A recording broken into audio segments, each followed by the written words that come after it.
picture this. You're trying to fix your credit.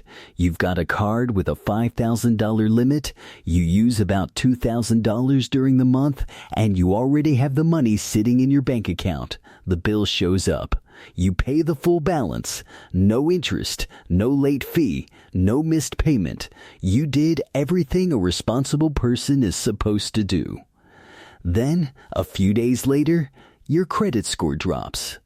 Not because of fraud, not because of identity theft, just because the credit system did exactly what it was designed to do. And until you understand one specific date on your calendar, that same thing can keep hurting your credit repair progress every single month, even if you pay on time every single time. So here's what I'm going to show you today. You're going to learn why your score can drop even when you pay in full. The one date that actually controls what shows up on your credit report, the 1% rule that separates average credit from excellent credit, and the exact step-by-step system to start using this the right way. This is one of the fastest credit repair moves you can make because unlike collections, charge-offs, or late payments, this part of your score can change almost immediately. By the end of this video, you'll know exactly how to use it. Now here's what most people think is happening. They swipe the card, they spend throughout the month, the bill comes in, they pay it off. And then they assume the credit bureaus see that paid off balance and update the report to reflect a clean slate. That is not how it works. The credit bureaus are not watching your account in real time. They do not see the exact moment you make your payment. They do not instantly reward you because you paid in full. What actually happens is much simpler than that. Your card issuer usually reports one balance snapshot each month to Experian, TransUnion, and Equifax. That one snapshot gets sent over, and that is the number that can sit on your credit report until the next update. And here's the problem. That snapshot usually gets taken before your due date arrives. So let me make the timeline super clear. Your billing cycle runs for roughly 30 days. During that time, you're using the card for regular life. Groceries, gas, subscriptions, maybe a bigger purchase or two. As the month goes on, the balance builds up. Then the billing cycle ends. Your card issuer creates your statement, and the balance showing at that exact moment becomes your reported balance. That day is called your statement closing date. That statement balance is often what gets reported to the credit bureaus. Then your due date comes later, usually a few weeks after the statement closes. So let's say your card closes with a $2,500 balance. That number gets reported. Then you pay the entire $2,500 by the due date. You pay zero interest. You were never late. But the bureaus already received the higher balance before your payment ever hit. So your bank account says, I handled this responsibly. But your credit report says, this person is using a big chunk of their limit. That's why so many people feel confused during credit repair. They're doing the obvious thing. They're paying on time. They're trying to be careful. But every time they use the card heavily, their score dips and they feel like the system is broken. It's not broken, it's just delayed. And if you don't control the timing, the lender ends up deciding what your credit report looks like every month. Now let's talk about why that one number matters so much. Your credit score is built from a few major categories. Payment history is the biggest one at 35%, which makes perfect sense because lenders want to know whether you pay your bills. But right behind it is credit utilization, and that makes up about 30% of your score. That is huge. That means almost 1/3 of your score can be influenced by how much revolving debt appears on that one monthly snapshot. And the scoring model gets less friendly as utilization climbs. Under 30% is usually considered decent. Under 10% is much better. And if you want the strongest scoring range, you usually want to be even lower than that. But here's the part a lot of people miss. This is not just about your overall utilization across all your cards. It also applies to each individual card. So even if you have plenty of total available credit, one card reporting too high can still drag your score down. You might have $40,000 or $50,000 in total limits, but if one smaller card is sitting close to maxed out, that single card can still send a bad signal. And I've seen people lose a surprising number of points from that alone. No missed payment, no new collection, no hard inquiry, just a card reporting too high at the wrong time. Now here's the good news. This part should actually excite you. Utilization has no long memory in the older scoring models most lenders still use. That means if you fix it this month, your score can respond this month. This is not like a late payment that can stick around for years. This is not like a charge-off that keeps haunting your file. This is one of the few parts of credit repair that can move fast when you know what you're doing. There are newer scoring models that look at trending data over time, but a lot of lenders still rely on older versions where utilization can reset cleanly from month to month. So right now, this strategy still matters. And this is exactly how to use it. Instead of waiting for the statement to generate and then paying the bill afterward, you pay the balance down before the statement is created. A few days before your statement closing date, you log into your account and bring the balance down to a very small number.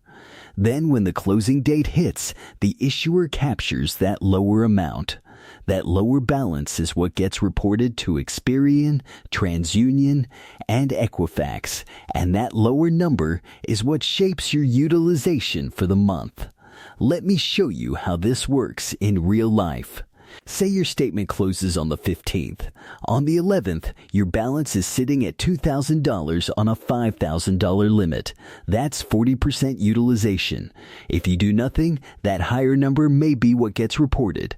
But instead, you log in on the 11th and make a payment of $1,900. Now your balance drops to $100. When the 15th rolls around, your statement closes with just $100 showing. That $100 is what gets reported. Now instead of 40% utilization, your report shows 2%. Then when your actual due date arrives later, you pay off the remaining $100. You still pay no interest. You still stay current. You still use the card normally. The only difference is now your credit report reflects the cleaner version of the story. You're not gaming anything. You're just deciding when the picture gets taken.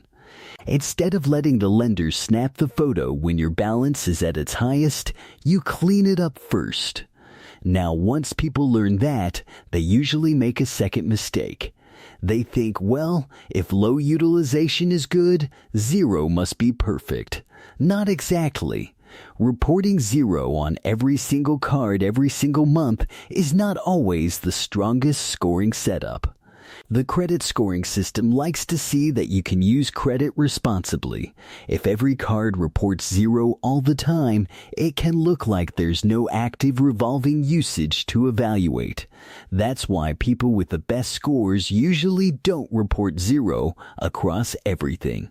They often report a tiny balance, very small, very controlled, usually somewhere around 1 to 6%.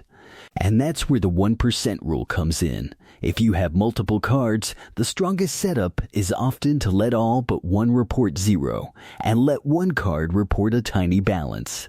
That strategy is commonly known as all zero except one. So maybe every card gets paid down to zero before the statement closes, except one card where you intentionally let a tiny amount report. Maybe that's $10. Maybe it's $20. Maybe it's about 1% of that card's limit. That tells the scoring model two things at once. You're actively using credit, and you're keeping that usage extremely low. That combination is powerful. And just so we're clear, reporting a tiny balance is not the same thing as carrying debt and paying interest. You still pay it off by the due date. You're just letting the statement close with a small amount first, then clearing the rest before interest ever becomes a problem. That's a very important difference. Now that you understand the full strategy, here's how to actually put it into action. Step 1. Find the statement closing date for every credit card you have, not the due date. The closing date, those are not the same thing. Your app usually makes the due date obvious because that's the payment they care most about collecting. The closing date is sometimes less visible, so you may have to open your statements and look for wording like closing date, statement date, or billing cycle end date. Write that down for every card. Step 2. Set a recurring reminder a few days before each closing date. If the statement closes on the 15th, set the reminder for the 11th or 12th. You want some buffer. Payments do not always post instantly, and you do not want to make the payment too late and have the higher balance report anyway. Step 3. On your reminder day, log in and check the current balance. Then decide what you want the credit bureaus to see. If you're using the 1% approach, figure out roughly 1% of that card's limit and leave only that amount behind. Pay the rest right then. Do not depend on autopay for this part. Autopay is great for avoiding late payments. It is not designed to optimize what gets reported for credit repair. Step 4. After the statement closes, pay the remaining small balance by the due date. That part matters. You do not want that tiny balance turning into an actual late payment. A missed payment on a small balance can hurt far more than the utilization strategy helps. So yes, leave a small amount to report if that fits your setup, but always finish the job before the due date. Step 5. Watch out for credit cycling. This is when you repeatedly run a card way up, pay it down mid-month. Then run it up again over and over. Some banks don't love that.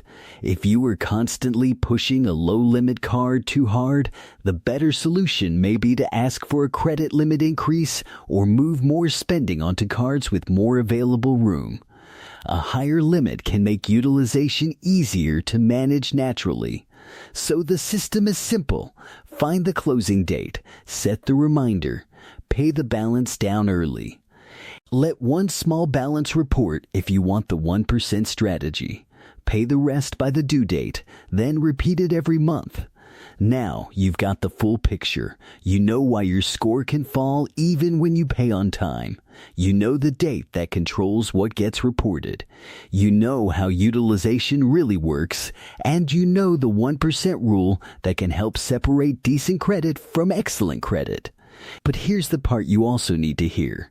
Utilization is one of the fastest credit repair levers, but it is not the only one. If your score is still stuck in the 500s or 600s, or you keep getting denied even though you lowered your balances, then there is probably more going on in your credit file. Collections, charge-offs, late payments, hard inquiries, outdated personal information, errors across Experian, Equifax, or TransUnion. Lowering utilization can help fast, but it won't automatically erase deeper negatives. That's why real credit repair means looking at the whole report, not just one category. So if you're serious about rebuilding your credit, start with this strategy now, because it's one of the quickest wins available. And then move on to the rest of your file. Because the faster you control what can change quickly, the faster you can focus on cleaning up what takes more work.